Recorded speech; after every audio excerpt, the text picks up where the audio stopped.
وہ Phoenix Ashes سے پھر دوبارہ نکل کر آئے گا.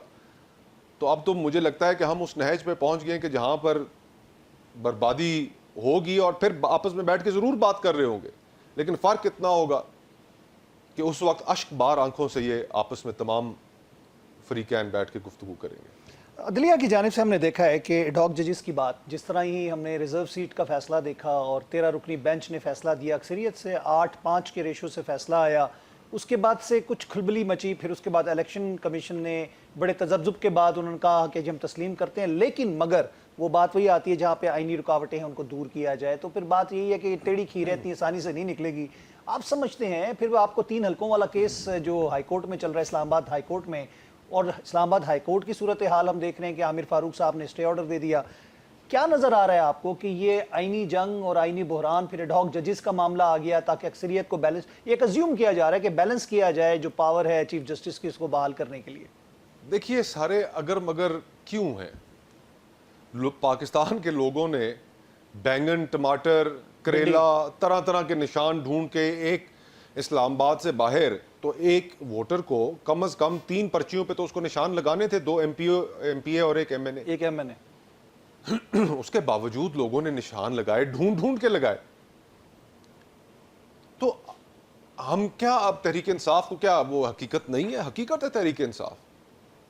ہم جمہوریت کی بات کرتے ہیں لیکن جمہوری رویے ہم میں ان کی فقدان ہے, موجود نہیں ہے ہم میں. جس کو عوام نے مینڈیٹ دیا تسلیم کر لیں, اور اگر تسلیم کر لیا ہوتا تو آج ہم شاید اس بحران میں نہ ہوتے. 2018 کا جو الیکشن ہوا اس کے اندر بھی اسی طرح کی واردات ڈلی, آر ڈی ایس کو بٹھا دیا, آر ٹی ایس کو بٹھایا گیا. تو ہم تحریک انصاف اس کو نہیں مانتا. تحریک انصاف اس والے پہ دھاندلی کو کہتا ہے کہ جی ہوئی, وہ اس کو نہیں مانتا. شاید اس وقت دودھ میں پانی ملانا پڑا ہو, لیکن اس دفعہ تو پانی کے اندر دودھ ملانا پڑا ہے. فرق یہ ہے. تو اب بچہ جانتا ہے ملک کا کہ جی الیکشنز کے کیا ریزلٹ تھے. اب دیکھیں نا, آپ بات کرتے ہیں کہ جی ہم تحریک انصاف پہ پابندی لگانے جا رہے ہیں. پابندی کا شکار تو وہ تھے جس جماعت کا سربراہ جیل میں ہو. پیپلز پارٹی نے ابھی تک اس پہ فیصلہ نہیں لیا, اس کے وجہ سے ابھی تک بین رکا ہوا ہے اور وہ ریورس ہوتی ہوئی چیزیں نظر آ رہی ہیں. آپ سمجھتے ہیں کہ پیپلز پارٹی آن بورڈ ہو جائے گی؟ پیپلز پارٹی پاور پالیٹکس کر رہی ہے کافی عرصے سے, اور اب وہ مجھے یہ بات افسوس کے ساتھ کہنی پڑتی ہے کہ جو بہت بڑی تاریخی لیگیسی تھی شہید بی بی کی, ذوالفقار علی بھٹو کی, وہ پیپلز پارٹی ان سے کافی دور جا چکی ہے اور محدود ہو گئی ہے, اور محدود بھی ہو گئی ہے.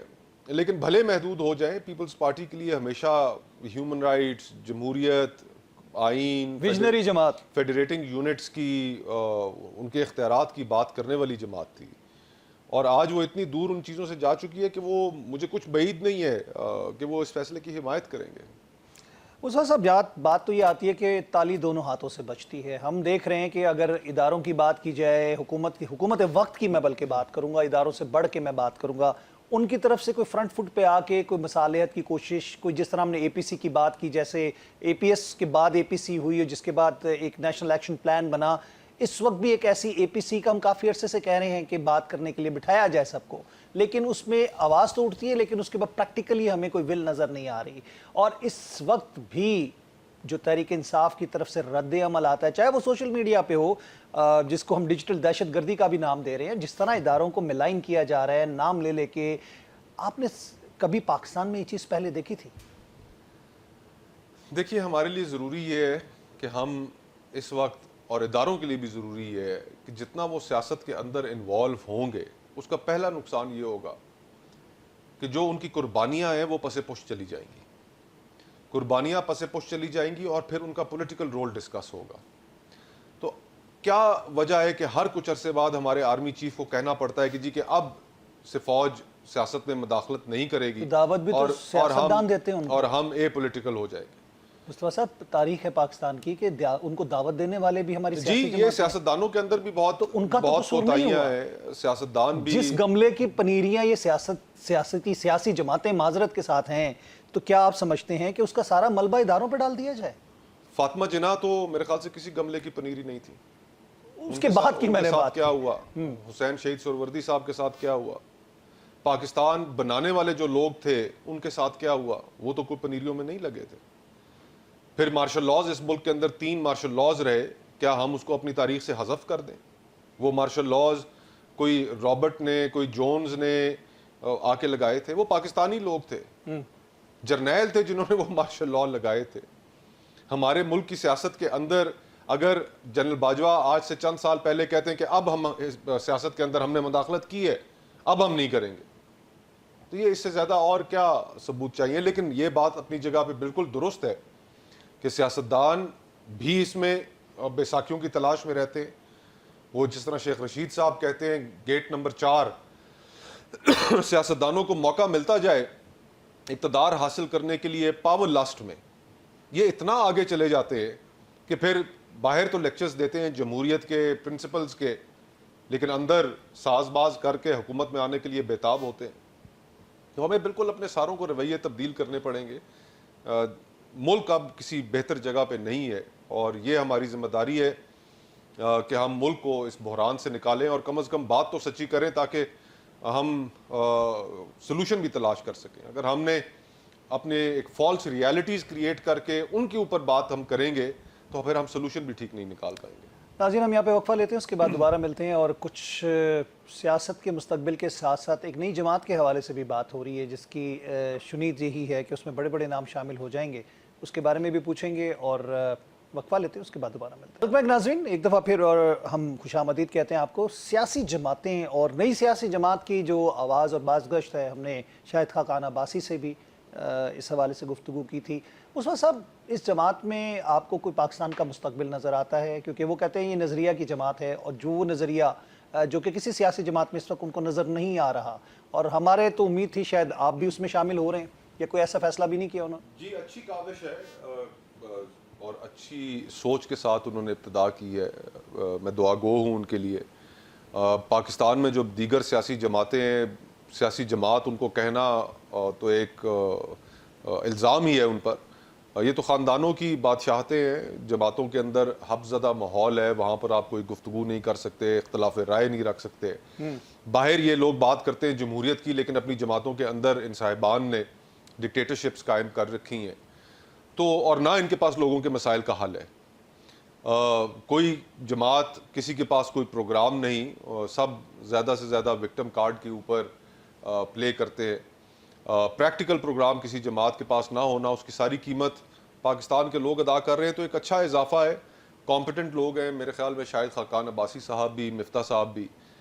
میرا مشورہ ان کو یہ تھا کہ ابھی تھوڑی دیر رک جاتے ہیں اور پھر کچھ وقت گزرنے دیں. ابھی پولرائزیشن بہت زیادہ ہے معاشرے میں, تو یہ کچھ عرصہ ٹھہرنے کے بعد پارٹی لانچ کرنی چاہیے. بہرحال انہوں نے پہلے کی, اور ان کے نزدیک یہ ایک بہتر وقت تھا, اور آئی وش دیم آل دا بیسٹ. اور اللہ کرے کہ پاکستان میں ایک اس کے حالات, واقعات اور سیاست میں ایک خوبصورت اضافہ ہو. میرا آگے کا جو آخری اس کا حصہ تھا سوال کا, آپ نے کیا سوچا؟ میں نے ابھی یہی سوچا ہے کہ جی جہاں نظر دوڑاتا ہوں, فی الحال باقی جماعتوں کا میں نے آپ کے سامنے رکھا کہ ان جماعتوں کے اندر کیا حالت ہے. میرا فی الحال آزاد رہنے کا ہی پلان ہے, کوئی جماعت جوائن کرنے کا نہیں, اور بس دیکھتا ہوں حالات واقعات کہاں لے جاتے ہیں. حالات و واقعات, یا آپ کسی خاص وقت کے منتظر ہیں؟ دیکھیے, جیسے میں نے آپ کو کہا, مجھے میرے منہ میں خاک, خدا نہ کرے ایسا ہو, اللہ نہ کرے, لیکن یہ مجھے عمارت زمیں بوس ہوتی نظر آ رہی ہے. اس عمارت کے بعد پھر آپ کو نئی عمارت تیار کرنی پڑے گی, اور ابھی سینٹی مجھے نظر نہیں آ رہی, کسی فریق کے اندر بھی نظر نہیں آ رہی. یعنی آج ہی کے دن کے واقعات اگر آپ اٹھا لیں تو رؤف حسن صاحب کی گرفتاری, پی ٹی آئی کے دفتر پر جلغار, بیرسٹر گوہر صاحب کو تھوڑی دیر کے لیے حراست میں لے لیا گیا. ایک طرف ہم چاہتے ہیں کہ ملک کے معاملات ٹھیک ہوں, سیاسی انتشار, ٹیمپریچر میں کمی آئے, لیکن آج ہی کے دن کے واقعات آپ کے سامنے ہیں, تو مجھے کوئی امید نظر نہیں آ رہی کہ ہم کوئی بہتری کی جانب ان حالات میں جا سکیں گے جب تک ہم ایک قیمت کو ادا. کتنا ٹائم آپ آگے دیکھ رہے ہیں؟ اکتوبر تک میرے خیال سے کچھ آگے چینج دیکھیں, چیزیں انسسٹینیبل بہت حد تک ہو گئی ہیں. اکتوبر کا کہا جا رہا ہے. وہ ایک ویسے بھی ایک بات کی جاتی ہے, وہ کہتے ہیں کہ مرفیز لا ہے ایک, کہ if anything can go wrong it will eventually go wrong. تو بہت سی چیزیں پاکستان میں غلط ہو چکی ہیں, اور وہ پھر یہ بھی کہتے ہیں کہ اس تھیوری کا اگلا حصہ بھی یہ ہے کہ most probably go wrong at the worst possible time. تو معیشت ٹھیک ہے نہیں, سیکیورٹی کے ایشوز ہیں, اللہ کرے کہ سینس پریویل کرے, ورنہ مجھے تو یہ 3-4 مہینے سے زیادہ عرصہ یہ معاملہ چلتا آلموسٹ اکتوبر ہی بنتا ہے جس کے بارے میں یہ کہا جا رہا ہے. ٹھیک ہے, یعنی یہ جو باز گشت ہو رہی ہے, جو ڈرائنگ روم ڈسکشنز ہیں, اس کے اندر کہیں نہ کہیں کچھ نہ کچھ, وہ کہتے ہیں نا کہ چنگاری ہوتی ہے تو دھواں اٹھتا ہے, یعنی اس حکومت کو آپ ایک فیلئر کی طرح دیکھ رہے ہیں. جو دیکھیں پبلک سینکشن بڑی چیز ہوتی ہے, اور وہ ویسے ہی تو نہیں کہا جاتا, اور تاریخ اس چیز کی گواہ ہے کہ جھوٹ کی بنیاد پہ کوئی عمارت کھڑی نہیں ہو سکتی, جھوٹ کی بنیادیں نہیں ہوتی.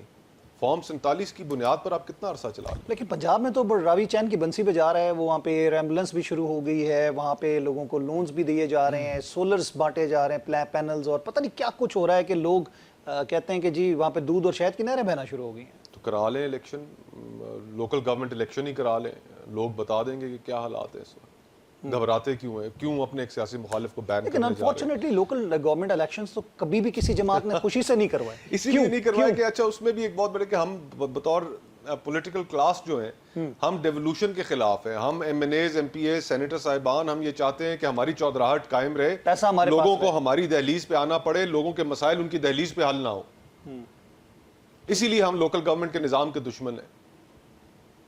تو ہمارے اندر سیاستدانوں کو جہاں پر ہم اسٹیبلشمنٹ کو مورود الزام ٹھہراتے ہیں وہاں پر, اور اس میں کوئی شک نہیں کہ معاملات کو بگاڑنے میں تاریخی طور پر ایک بڑا کردار رہا ہے ان کا. لیجسلیشن کرنی چاہیے, لیکن وہ تھانے ہیں کراچاری. سیاستدانوں کا بھی جو حال ہے وہ بھی تو کوئی اچھا نہیں ہے. مطلب سڑکیں, نلکے, تھانہ, ہماری پرائیورٹی کیا ہے؟ ہماری سیاستدانوں کی پرائیورٹی یہ ہوتی ہے کہ بس میں الیکشن جیتوں, اور الیکشن جیتنے کے بعد میرا ڈی پی او, میرا تحصیلدار, میرا ڈی سی, کچھ اسلحے کے لائسنس بن جائیں, لوگوں کو نوکریاں مل جائیں, حلقے کے لیے میں کوئی فنڈز لے لوں, اس فنڈز کے اندر سے تھوڑی خرد برد کر لوں, باقی کچھ لگا دوں. یہ ہماری یہ سیاست ہے, سیاستدان.